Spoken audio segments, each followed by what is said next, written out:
Halo semua, selamat datang di Irfan Berbagi Cerita.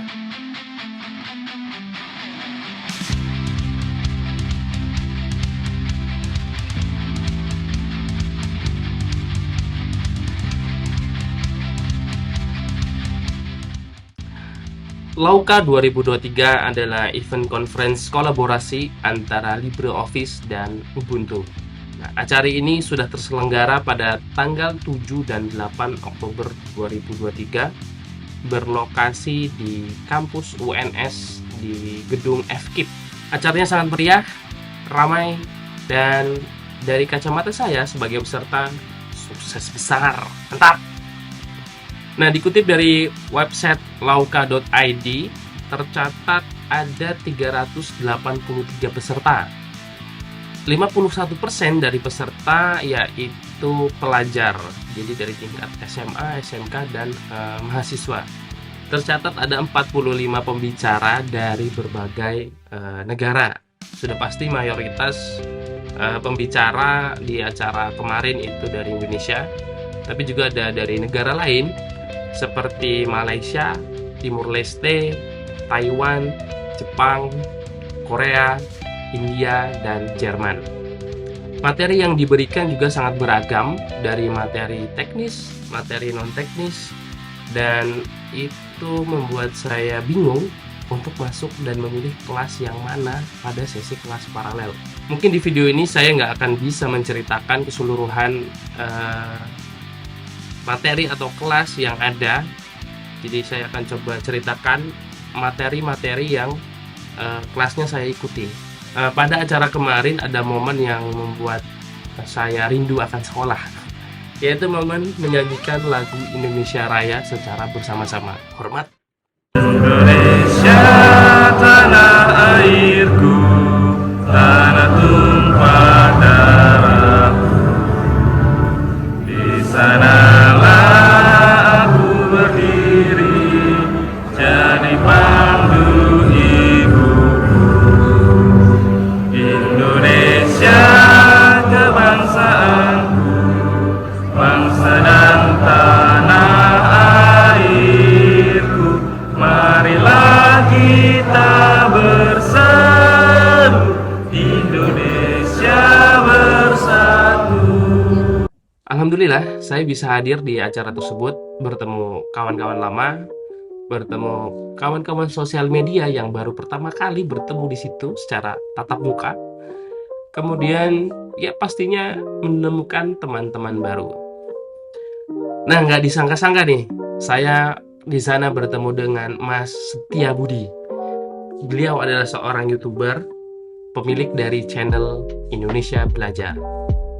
Beruntung bagi saya bisa bertemu dengan beliau di acara tersebut, karena kita sempat ngobrol gitu seputar dunia kerja, seputar talent digital, kemudian tentang Python, kemudian juga tentang event serupa ya, tapi khusus untuk Python, yaitu PyCons ID yang setahu saya akan diselenggarakan di bulan depan, yaitu di November, dengan venue-nya itu di Bandung.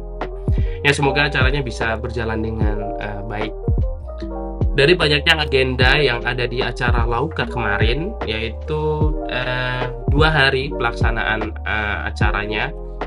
Jadi saya mengikuti beberapa kelas di 2 hari tersebut, dan ini cerita dari kelas-kelas tersebut.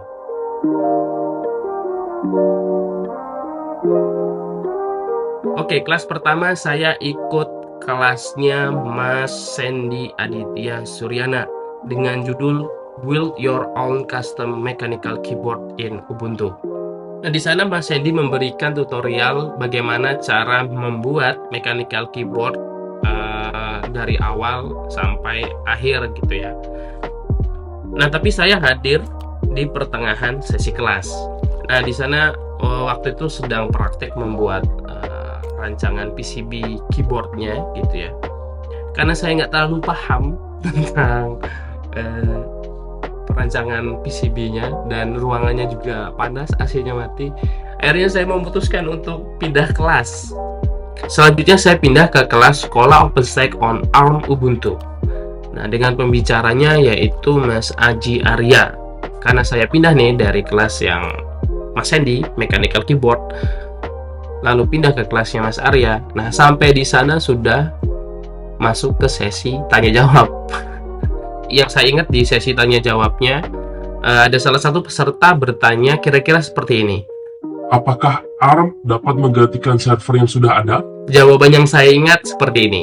Untuk saat ini belum, tapi saya rasa arahnya akan ke sana. Jika kita lihat kesuksesan chipset M1 milik Apple yang powerful dan hemat daya, tidak menutup kemungkinan arsitektur ARM dapat digunakan juga sebagai server di kemudian hari.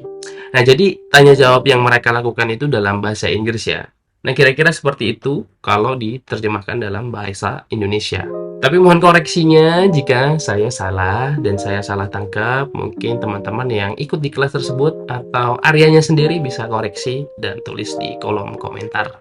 Kelas selanjutnya yang saya ikuti adalah kelasnya Rizky Muhammad dengan judul Make LibreCalc Programmable Using Python. Nah, di sana dijelaskan kita dapat berinteraksi dengan berkas LibreOffice Calc menggunakan Python. Ada satu modul Python dengan nama Uno yang dapat kita manfaatkan untuk melakukan programmable atau automation penulisan, pengeditan berkas LibreCalc menggunakan Python. Kita bisa membuat fungsi automation dari script Python yang kita lakukan terhadap berkas LibreCalc tersebut. Jadi contoh sederhananya, misalnya kita membuat reporting monitoring yang dia hit web chat setiap 1 detik sekali, dan time stamp-nya kita catat di LibreCalc dan statusnya seperti apa. Nah, itu bisa kita lakukan. Jadi nanti hasil dari automation itu sudah dalam bentuk spreadsheet atau LibreCalc ya, dan dapat langsung kita bagikan. Nah, kelas selanjutnya adalah kelas yang saya nanti-nanti karena saya sangat penasaran dengan materi tersebut, yang berjudul Crafting a Native Genome Apps for Ubuntu and Ship It via Snap dengan pembicara Herpiko Dwi Aguno. Nah, pada kelas ini kita diajarkan bagaimana membuat native app genome dan nantinya akan didistribusikan melalui Snap. Untuk membuatnya, kita harus menginstal Genome Builder.